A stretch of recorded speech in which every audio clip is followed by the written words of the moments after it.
Welcome to Buckets. My name's MattMoore. I'm the senior NBA writer for the Action Network. I'll be gobbling all week.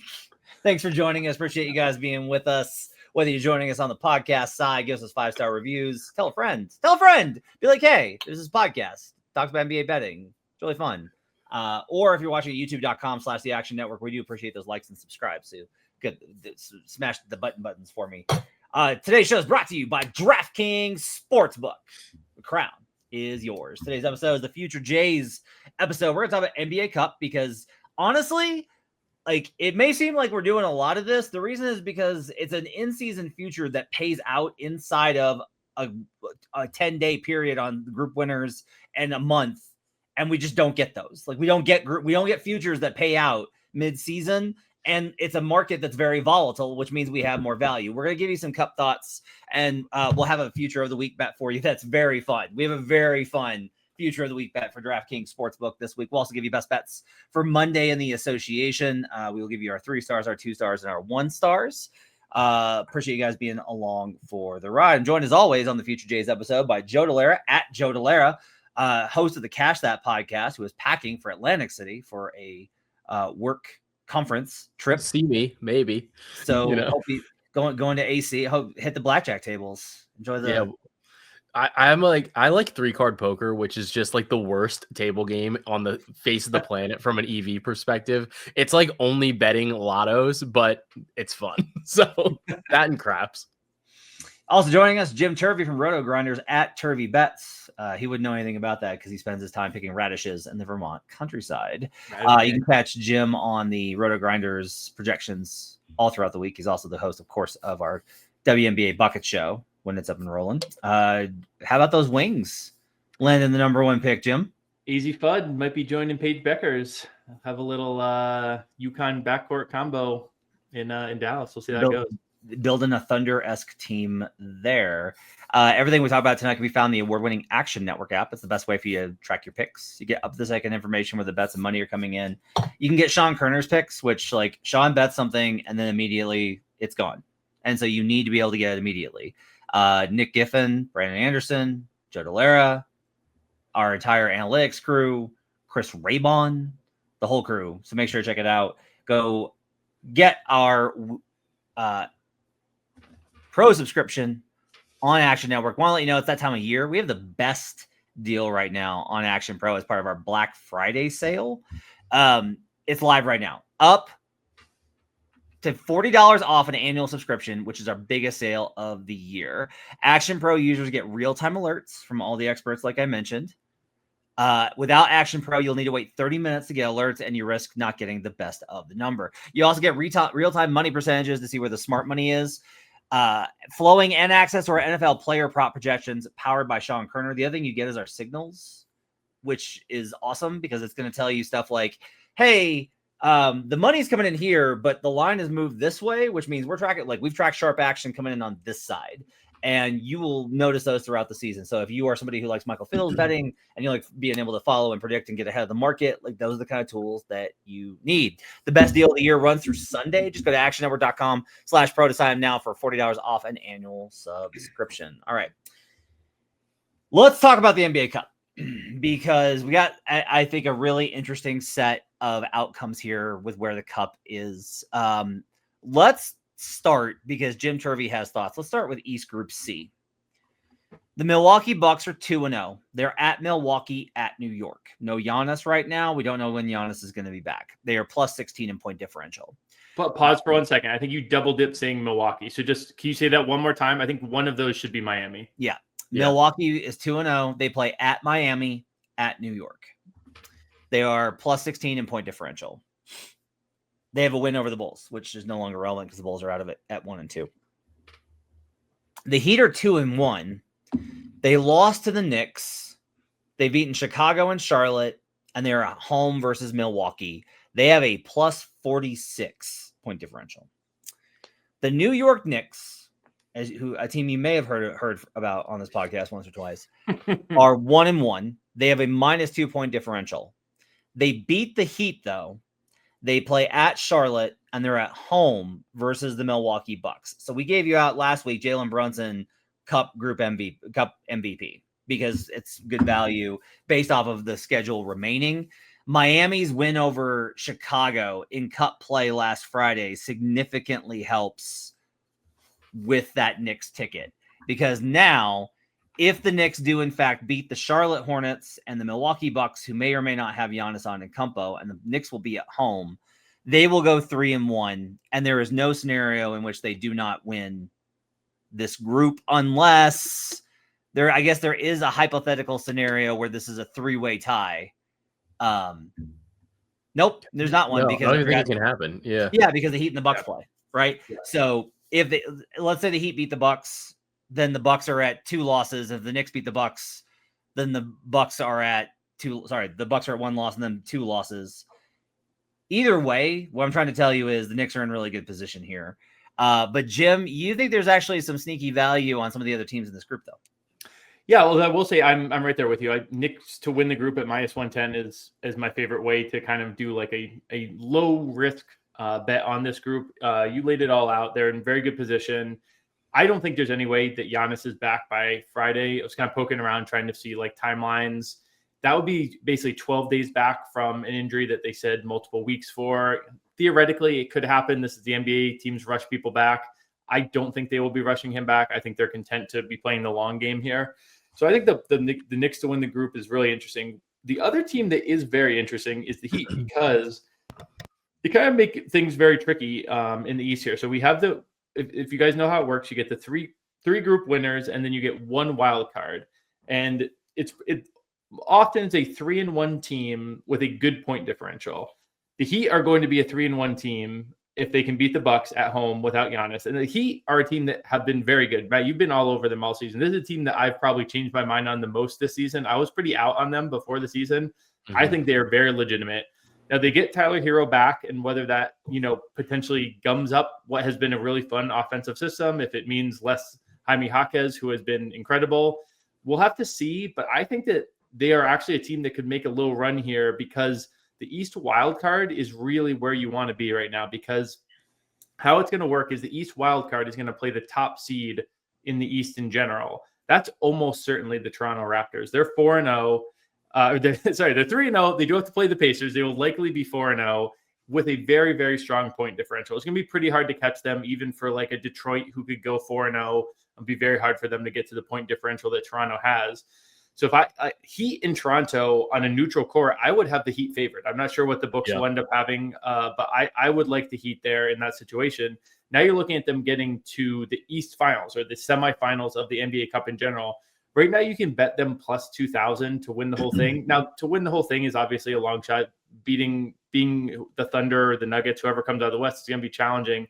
But if you could find them to win the East, I believe it's around plus 650. I'm even pretty interested in that. It does require, that getting there first, so they have to win home against the Bucks. It's basically probably them home against the Bucks and them neutral court against Toronto. I think plus is it plus 650, Joe? Do I have that right? I think the one thing that I would correct you on is I think the first game is it would be a home game for Toronto. Oh, it's just the semis and the finals. So okay, that is fair. Finals, yeah. So I don't know. It probably swings it like a little bit. So if you have Heat, maybe like -2 on neutral, maybe like you're looking at like a pick'em or a +1 or something like that. But but what was your other question? I'm sorry. No. That's really fine. Did you have the odds for them to make the semis up in front of you or no? To meet the semis, which team? For the Heat. The Heat are plus 195 to qualify for the semifinals. That's shorter than I thought. I had a different note here. But the Heat in general are a team that I am interested in. They're in a really good position because of the point differential. There's another team that had slightly longer numbers because of the trickier way to get in there that we can talk about when we get to Group A in the East.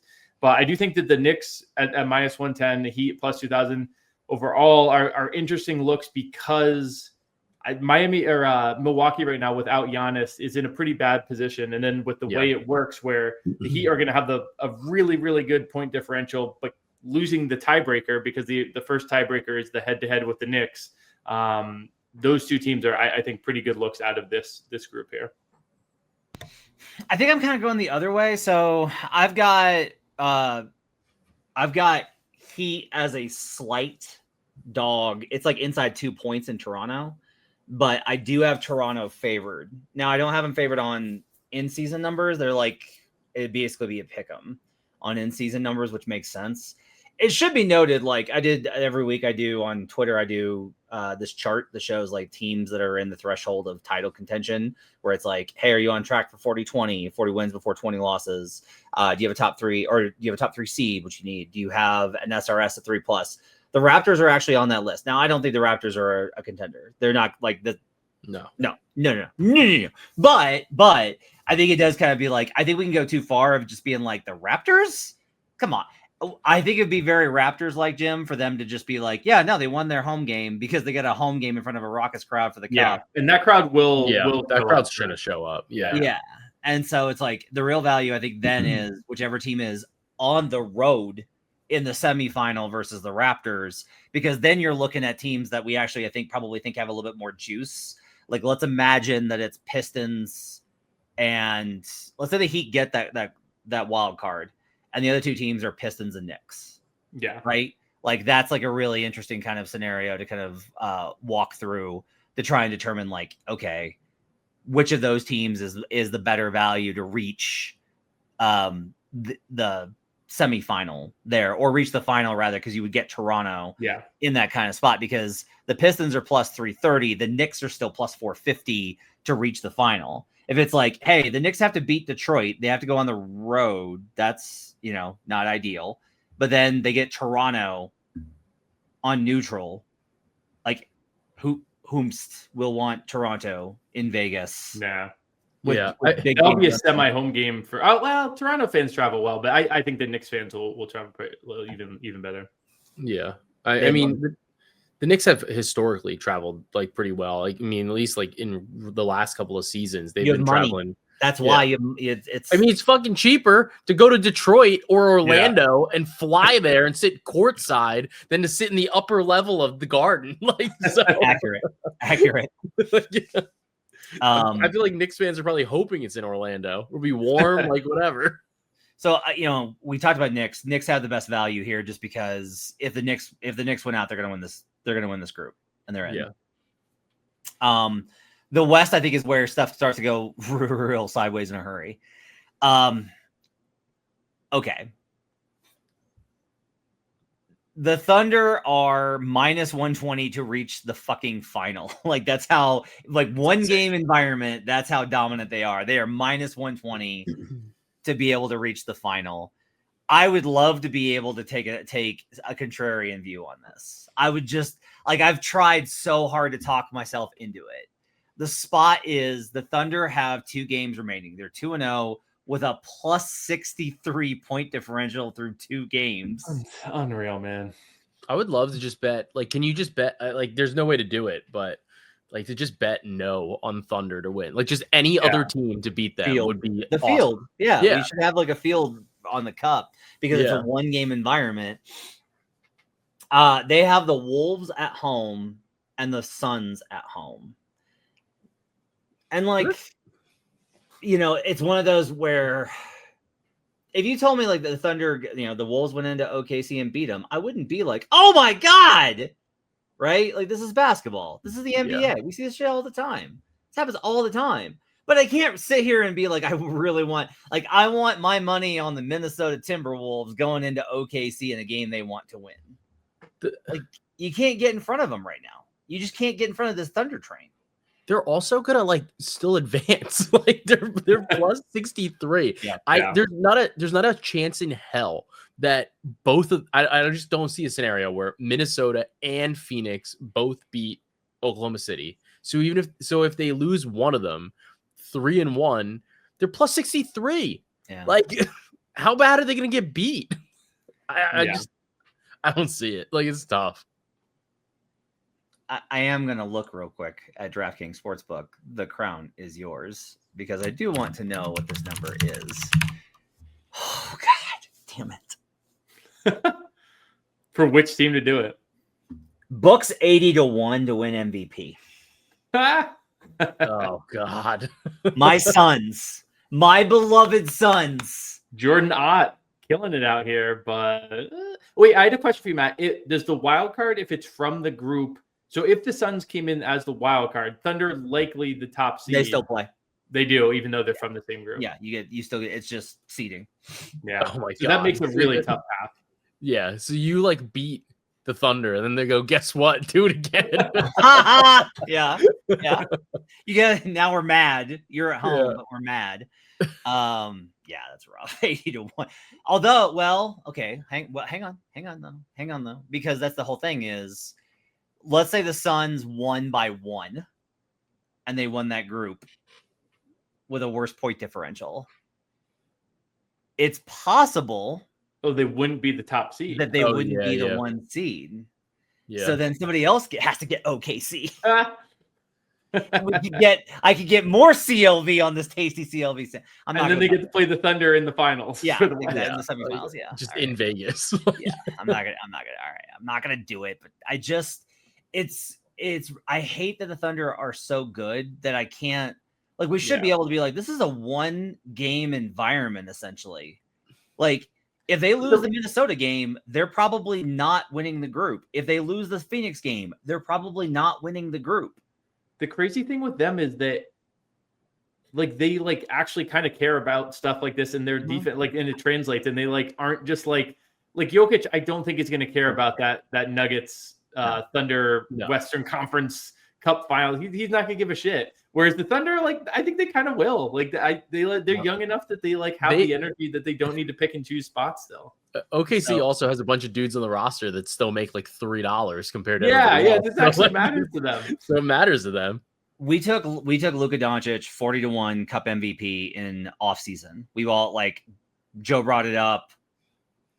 We were all like, oh, yes, indeed. Luka Doncic currently is plus 750. Nom. Yeah, it's gonna suck when they have to play the Thunder. Yeah. That will be the day I hedge out at like a minus number on shit. Yeah, right.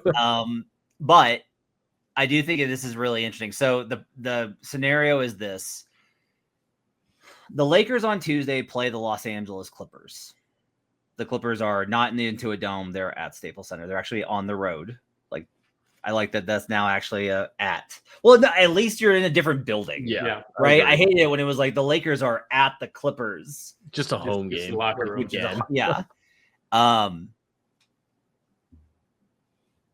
If the Lakers win that game, it's effectively, it is over because the Grizzlies lost to the Lakers heads up.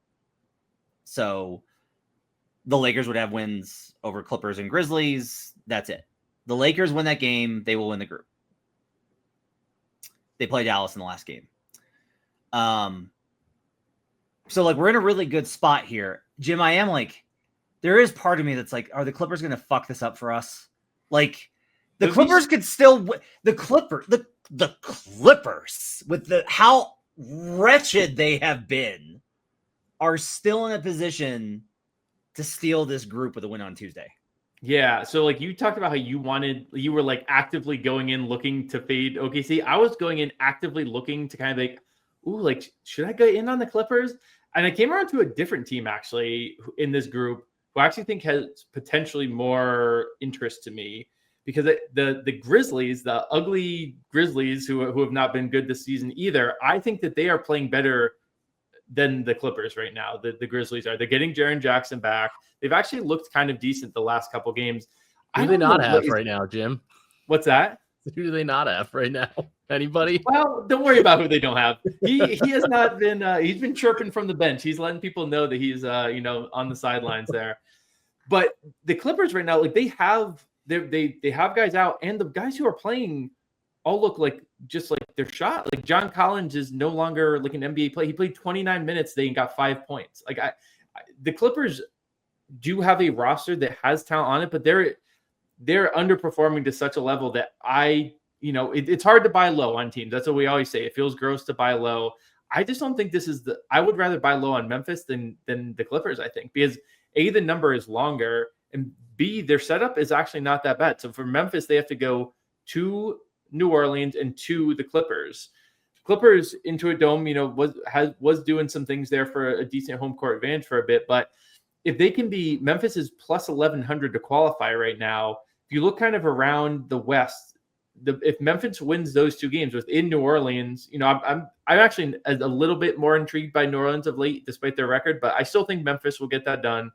Then it's, going into LA. If they come out of that 3-1, the Suns are potentially a team to be 3-1. We talked about them a second ago, but I think by point differential, they still have to go and play the Thunder. Memphis would be in pretty good shape there. Then in Group C, you're looking at the Blazers hosting the Spurs. Well, we can kind of dig into that more if we talk Group C. But if the Blazers lose to Spurs, Memphis is in very good shape. So that right now you can get Memphis plus 1100 to qualify at DraftKings. You're basically parlaying Memphis to beat New Orleans, Memphis to beat the Clippers, both on the road, which is fair.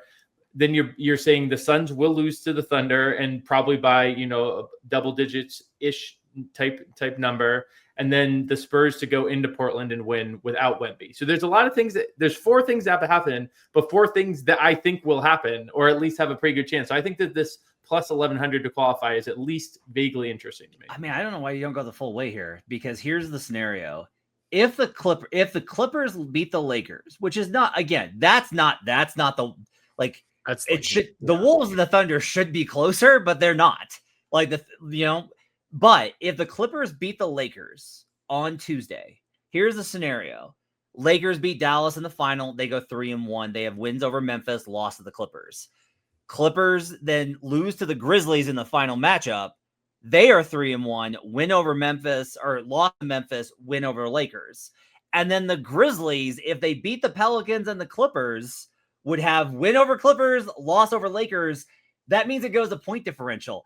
This could make for a hilarious outcome. If the Clippers lose to the Lakers on Tuesday, what the Grizzlies will need to do is absolutely annihilate the Clippers if they can. Like, this should be a tough game. They're at the Clippers, but you could see like Tuomasi Salo like calling timeout to set up inbound plays to try and get the point differential for them to come out, because they could win the group and they're 35-1 to win the group.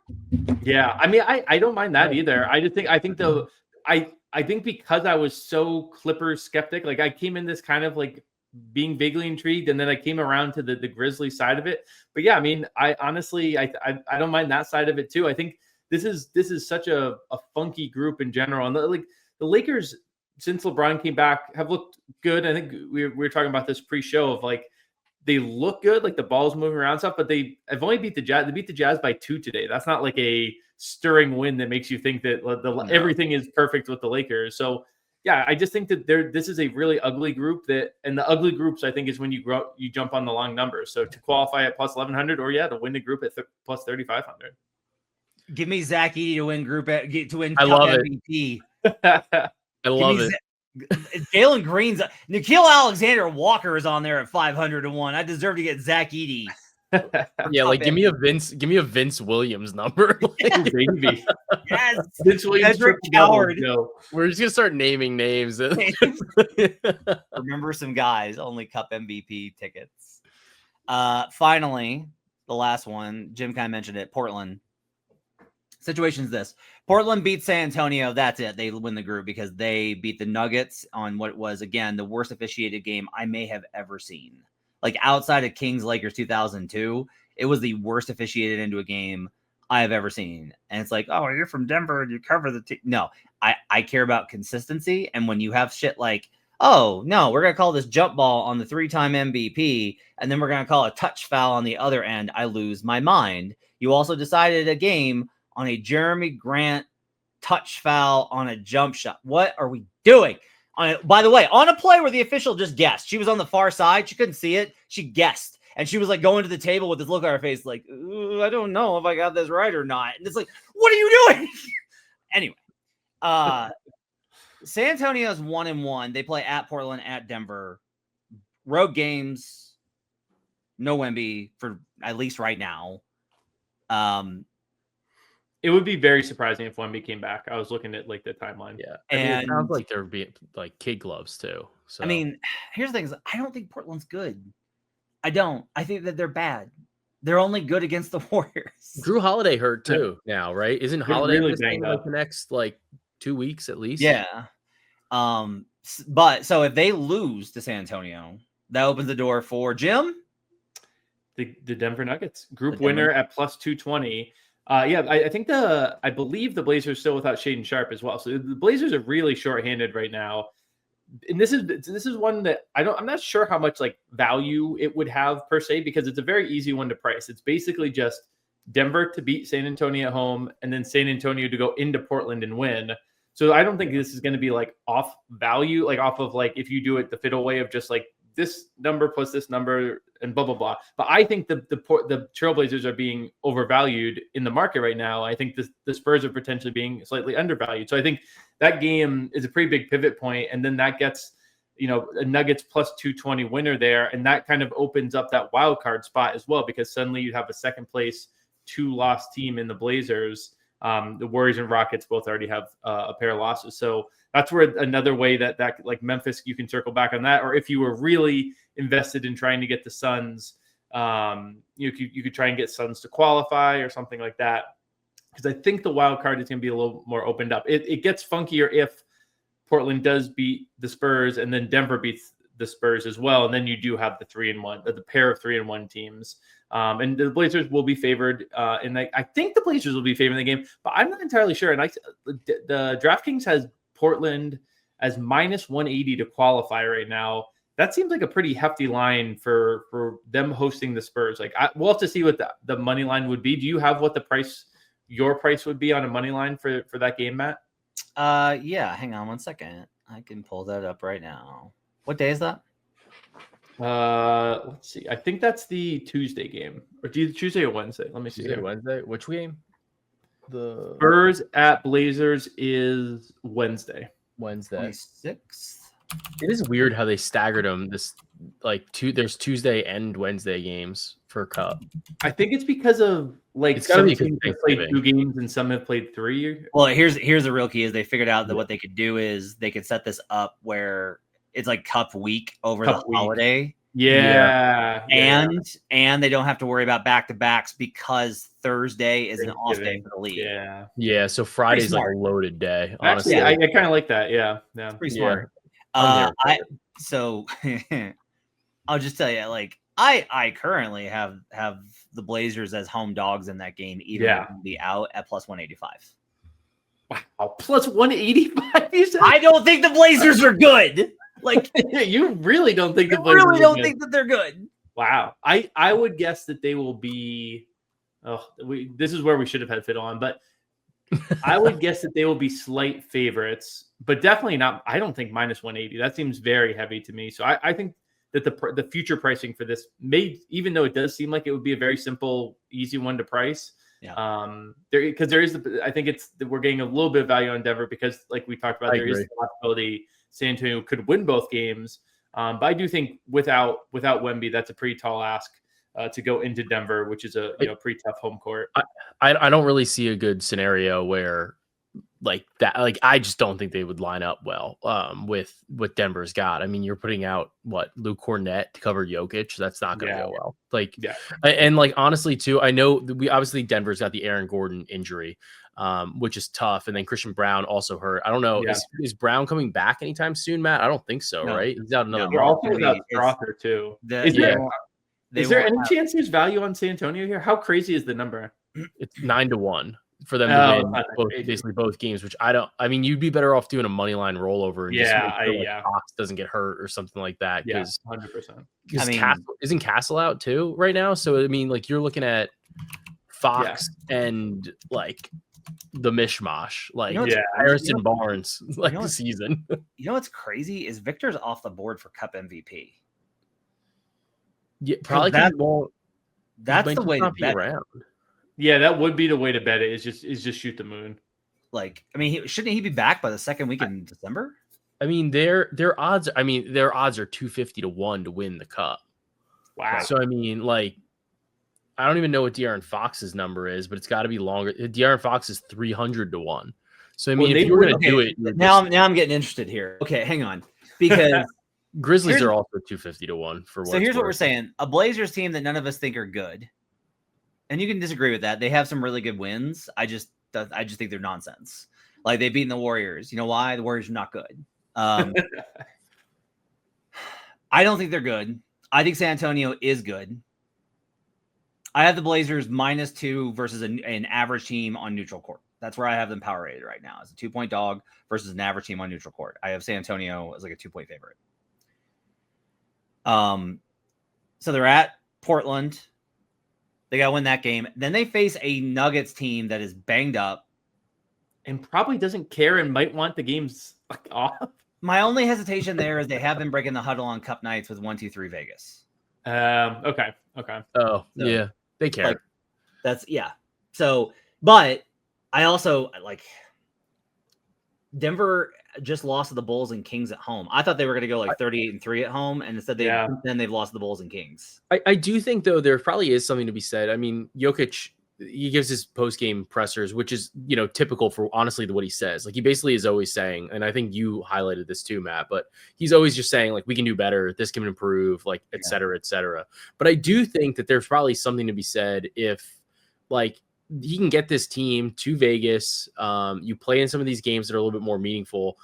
I do think that it might like, I don't know about help the team, but it might help them like, or some of the younger guys get like a taste of like winning to that like degree where like it matters a little bit more, where you can say like, all right, like these guys have it, these guys don't. And this is what we're going to use moving forward. But like, I don't know. I think that the younger guys are usually a little bit more motivated for this type of setting too.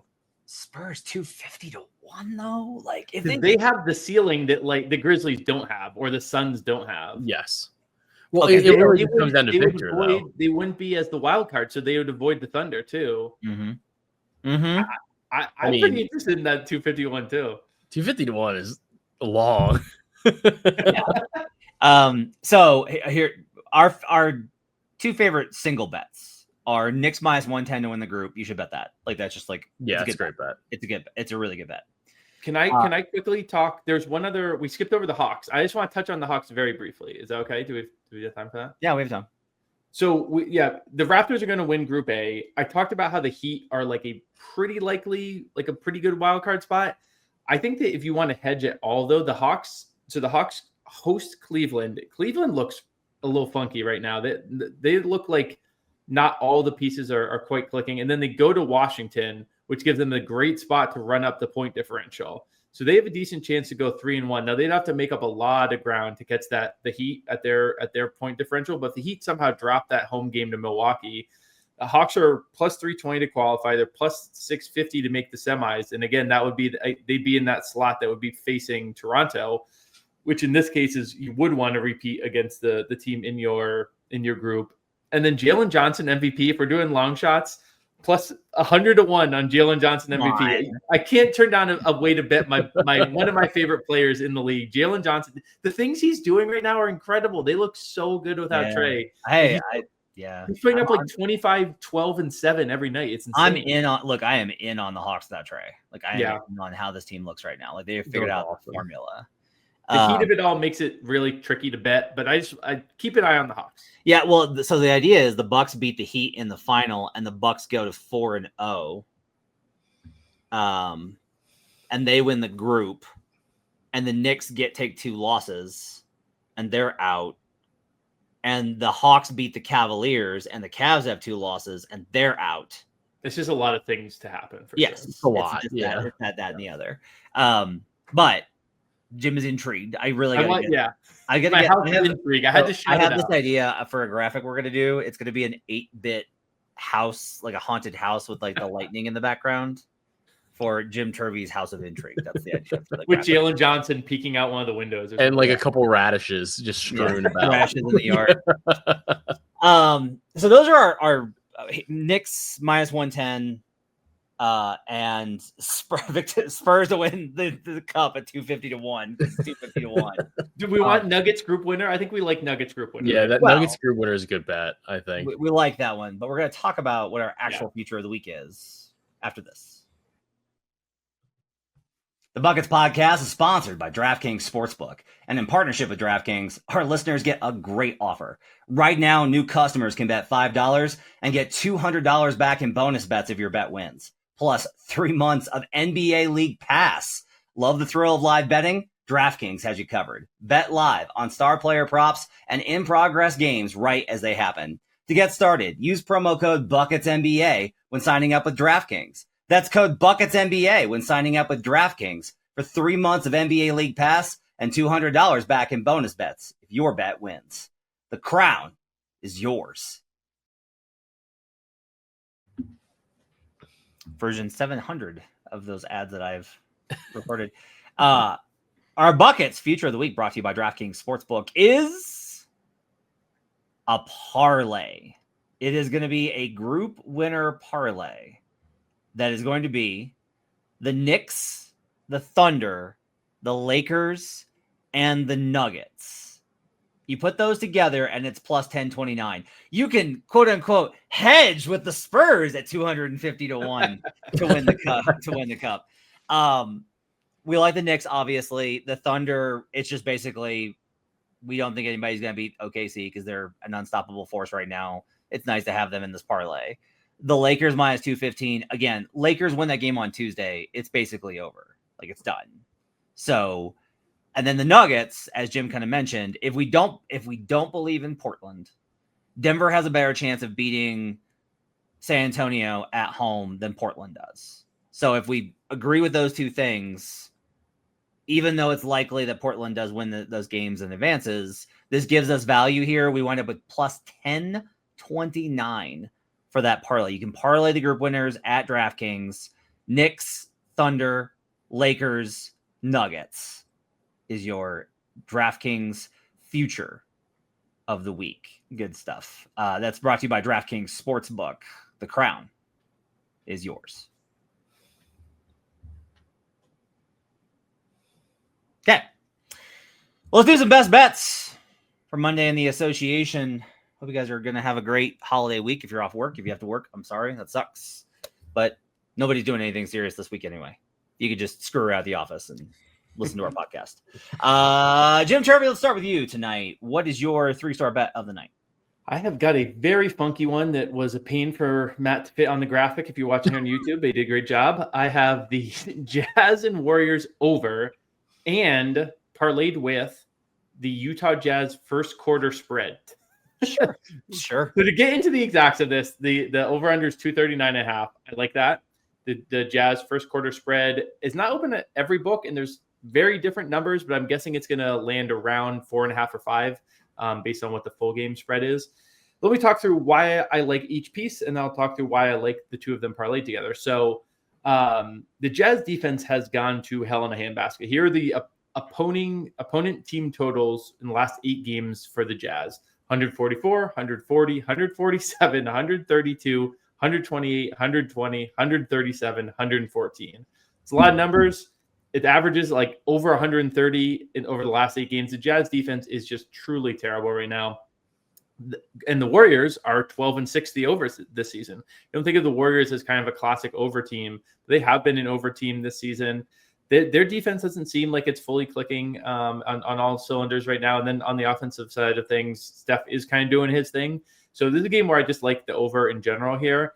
And then the first quarter part of this, the Utah Jazz are 9-6 in first quarter spreads this season. They kind of start games strong and they really fade down the stretch. If you have been live betting them, you've gotten really good opportunities against the Lakers the other day. They're up in the first quarter. You're able to grab the Lakers spread if you wanted to there. And flip side of that is Warriors have been off to really slow starts all season, 6-12 in first quarters. And where I really like combining these two is, to me, it makes sense that if the Jazz are hanging around the first quarter, if they even have the lead out their first quarter, that's going to be a higher scoring game as it goes along, because the more the Jazz are in the game, the more likely it is to be a higher scoring game end and over. I think those correlate very closely. The Jazz will be on a back-to-back, so like the first quarter is when their legs are going to be a little bit decent, and then it's fade down the stretch. While the Warriors kind of theoretically run up the score in the second half, but we've got the first quarter cover here, so it's a little convoluted, it's a little funky, but I think it's one that is a pretty correlated play that isn't going to be priced that way. With two plays that I was looking at anyways in the same game. So combine it all together, and I like the Jazz and the Warriors over combined with the Jazz first quarter spread. Jazz are 25th in overrate this season so far on the road, as a simple trend to kind of know. Warriors are 16th at home in their overrate. Their defense is way ahead of their offense right now. It's funny because like Jimmy Butler's complaining about their defense, and I'm kind of like, you guys don't have any firepower. Like, it's just Steph. That's all you have. You have no firepower. No one is scared of you. Like, no one is scared of you. You have no firepower.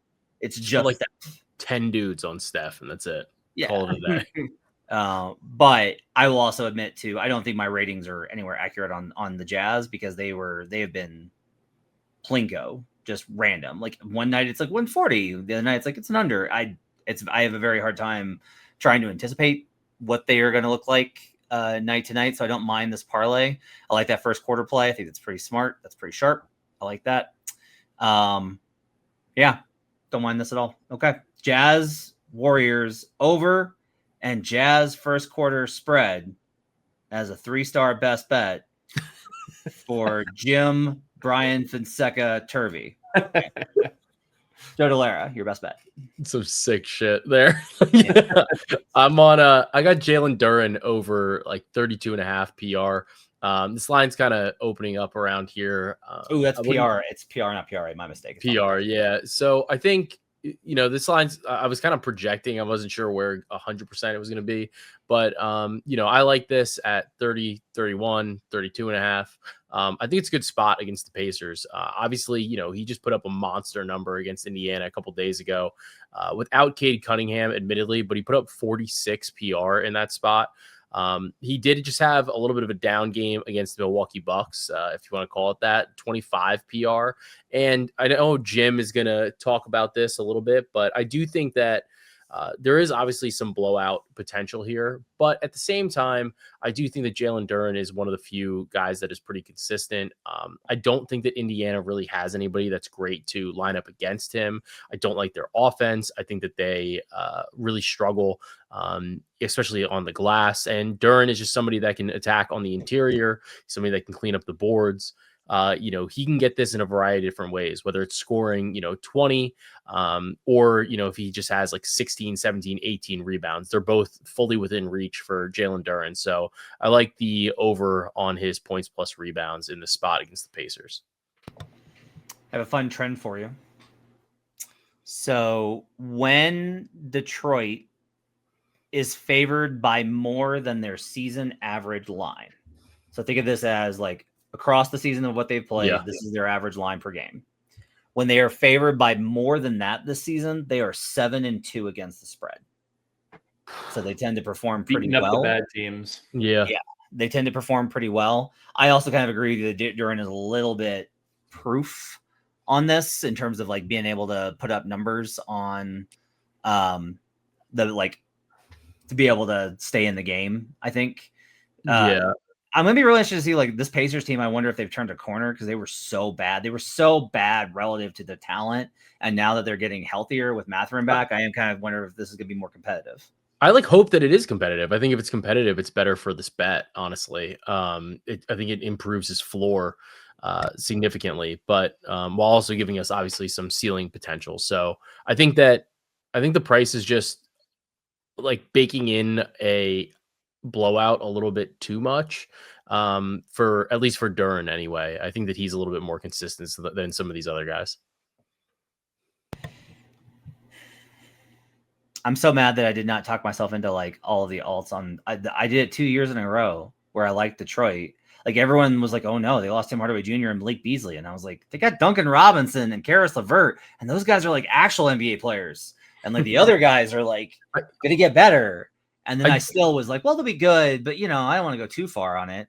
I do think that they can get like, I think they should absolutely make another move like before the deadline. I think they just need like another dude that can consistently create. I don't know if it's either create his own shot or just is like lights out from three without being a total defensive liability. I think that like that they need like that extra guy. I don't know if it's like a sixth man type of player or what, but I don't think they need like a Levine type of player. I think they need somebody like a Levine light, which I don't really know what or who that is, but I think they need like somebody else there.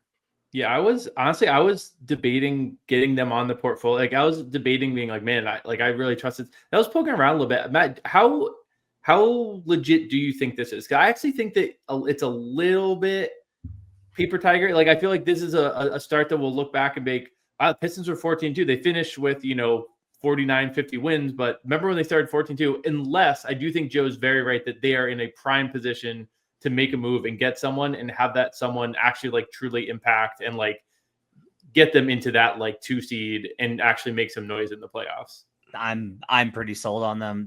They've moved up. They were really bad on half court offense. They're up to 12th. They're second in half court defense. They're 11th. Defense, I do think is legit. Yeah, they're 11th in transition offense. They're 11th in transition defense. They have the 13th hardest offensive schedule, the 6th hardest defensive schedule, and are still that good, and the 7th toughest schedule overall via dunks and threes. Yeah, I just think they need has them as like the 12, like has them below the Heat in terms of power rating. Yeah, because they're not winning by. I don't think that's based off of like what they're winning by, but I don't know. Like we'll see kind of how it goes. Yeah. So, all right, we'll do mine very quickly. I'm gonna take Rockets minus 5.5. This is a trend play more than it is a model play for me. Here's one. Ime Udoka did not play since the Nuggets game. The Rockets have not played since the Nuggets game. They have 2 days off, so they're at rest advantage here. That's not a team I want to play coming off of a really frustrating loss to the Denver Nuggets at home in cup play. I mean, in general, that was a big game and they lost it. Ime Udoka as coach of the Rockets as a favorite with rest advantage is 14-9 ATS at 61%. Man. Plus 4.3 point differential, or ATS differential. They win these games by 11.1. Now, look, don't get me wrong. I love the Suns. I think that they're super competitive. No Jalen Green, so this isn't really a revenge spot. Dylan Brooks revenge spot. Absolutely. But Dylan's a guy I really don't really want to have revenge because he's going to start yapping and then things get out of control. I don't like that.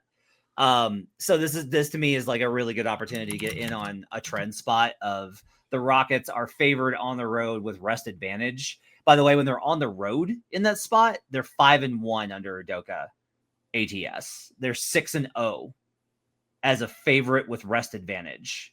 So that's a pretty good spot for me. So that's as far as I'm really going to take this one. The data on it is actually a little bit depends. This is one of those where it's like, oh, depends what number you use. With home court adjusted numbers, the Suns are on a 3 and 4. I've got it 7.3. Now, if I use in-season numbers, I've got the Suns as a favorite here because that's how good the Suns have been this season. Like that's how good Phoenix has been. But I'm going to go ahead and lay it with the Rockets minus 5.5. I'm going to not get sucked into all these numbers. I'm going to play the Rockets minus 5.5.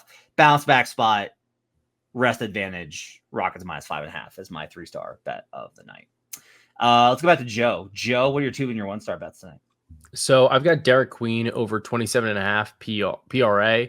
I've got Naz Reid over 12.5 points. For Derek Queen, this is a matchup between the Pelicans and the Bulls are just getting absolutely destroyed by centers. And Queen has been absolutely fantastic of late.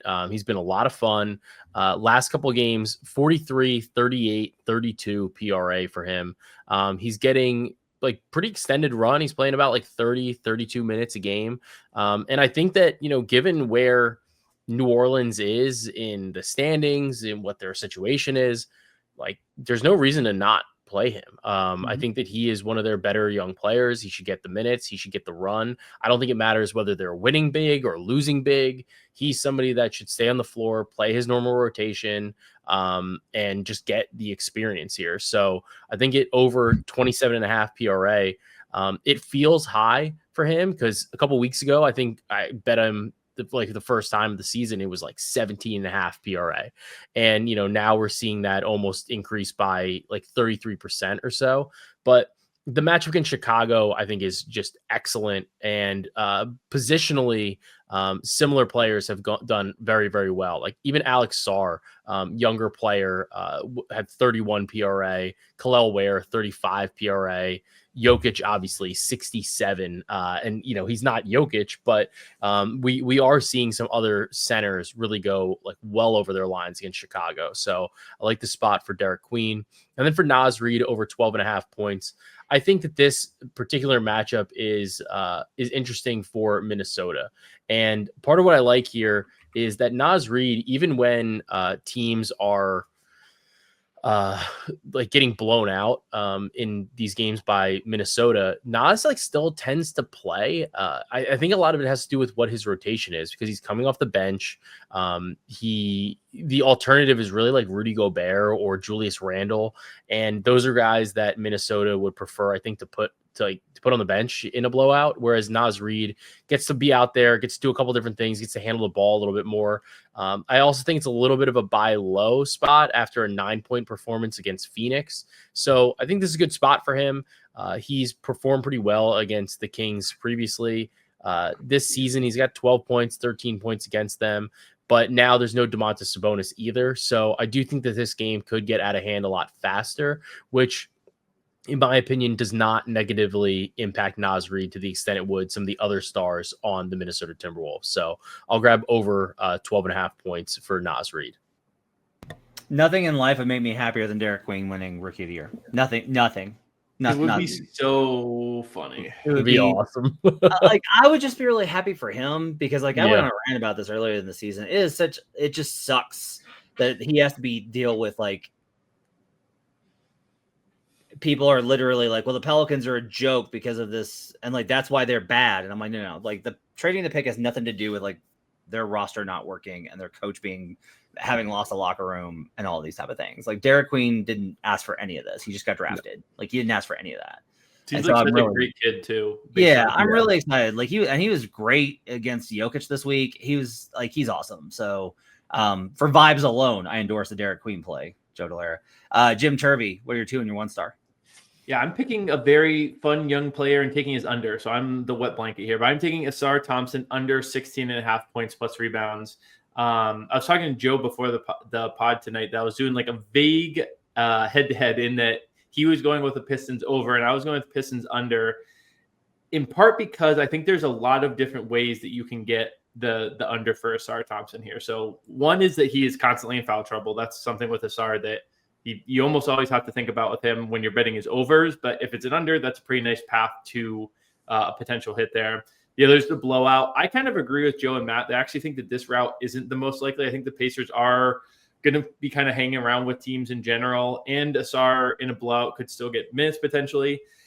But the biggest thing to me here is that Bickerstaff said he's going to be playing 12 guys. So this Pistons team in general, I think Cade is not going to fall into this. And Duren might be good enough that he doesn't, but I do think you should be looking at unders for Detroit Pistons players just because they're going to play so many guys. Last game, they did go 12 deep. Ivy had about 15 minutes. He'll probably get a couple more minutes. Tobias Harris had 22. He'll probably get a few more. They're just going really deep in Detroit right now, which makes it hard for everyone to get their numbers. It's really good for Detroit. It's really good to have that balance. It's really good to keep fresh legs. But if you're betting props, I think unders are mostly where you want to be looking. Again, I think Duren is right on that line with Cade of probably being a little bit more, safe from this, especially because they have such a tighter center rotation there. But last game, Asar played 27 minutes, which is kind of high, honestly. I'll probably be projecting him a little bit lower than that this next game. But he only had 6 points on 6 field goal attempts. He only had 2 rebounds. He had 1 assist. Asar is a great player, but we do see him kind of fade into the background when there's a lot of guys with a lot of usage and a lot of minutes spread out. Bickerstaff will just kind of like bench him for long extended periods of time every now and then. So again, this just feels like a bet that has a million different ways that he can go under. And whereas like I don't see as many paths toward the over here for a star, so I'll be taking that under. And then playing the Pelicans +5. What could go wrong with betting the 2-15 Pelicans? But I'm kind of interested by them of late. So they're playing the Chicago Bulls. It's funny. You talked about Derek Queen and how it's Joe's bet, and Matt said how much he loved him. I had in my notes here justice for Joe Dumars. This Derek Queen has an on-off differential of +17.2 right now. Now some of that is he had a really weird rotation for a while where he was playing fourth quarters and kind of like slop fourth quarters. But let's play a little game of guess the net rating. So there's 54 minutes of the three-man unit: Zion Williamson, Trey Murphy, and Derek Queen. You guys want to try and guess what the net this is rating gonna be nasty. This is gonna be nasty. Like it's gonna be like +30 or something. Remember, this is the 2-15 Pelicans. All right. How many Queen's minutes? actually positive on 54 minutes. Oh, that's it. All right. It's got to be like +12. +17. Plus, you guys very close. If you average it, you're basically there. +14 with that trio on. Now, ignore what happens when you add Jeremiah Fears and it goes to a negative number, and he will be joining them in the starting rotation. But those three guys, I think there is a really fun front court trio right there. The Pelicans in general, as bad as they are, they're 2-15. They're only 7-8-2 against the spread. Yeah. As good as the Bulls have been, they're only 8-7-1 against the spread. And there's like some weird vibes going around Chicago. They just won a game, and then Vucevic was yelling at his teammates for celebrating the win. Vucevic in general, I think is primed to get roasted by Derek Queen. I really like that bet from Joe and be joining him on that. Chicago in general. Listen, I was on the Chicago train before the season, and I'm only to the extent that I thought the number was insane, but their preseason win total was 32.5. I'm like, this is a 37 win team. That's why I bet they're over 32.5. I think the market's a little bit high on them right now, where I don't think that I don't think they're an above 500 team. Now they have decent depth, but they still have a couple guys coming in and out, and even more so, they've got guys on minutes limits. So I just think that looking at these two teams, I don't think the gap is nearly as big. It's a home game for the Pelicans for whatever that may be worth. It's not, the Smoothie King isn't exactly, a fortress by any means. It's not Ball Arena, but I do think that at home getting 5 points, and the market is moving the other way. This opened 4.5. So you may even want to wait and give it a minute, but I like the Pelicans +5. I know that they have been very bad this season, but I kind of think things might vaguely be turning around if they can get, that core of Zion, Trey, and Queen out there a bunch together. Fun with numbers. My preseason priors number on this is 9.6. My in-season numbers, though, which should account for the Bulls being better than expected, only makes this 4.42. So I would have thought that preseason was that's so funny. I would have thought the opposite. Yeah, preseason, I was interested in the Pelicans. Yeah, a lot of it. Not? A lot of it's based off of I'm doing like heavy adjustments for rest and like everybody's and the injuries. Everybody named up. Vibes are bad in Chicago too. I feel like that Vooch interview, like that was weird. So weird. He's like, Very please send me anywhere. Very odd. They should just send him to Sacramento. Maybe they can trade him it'd be fitting.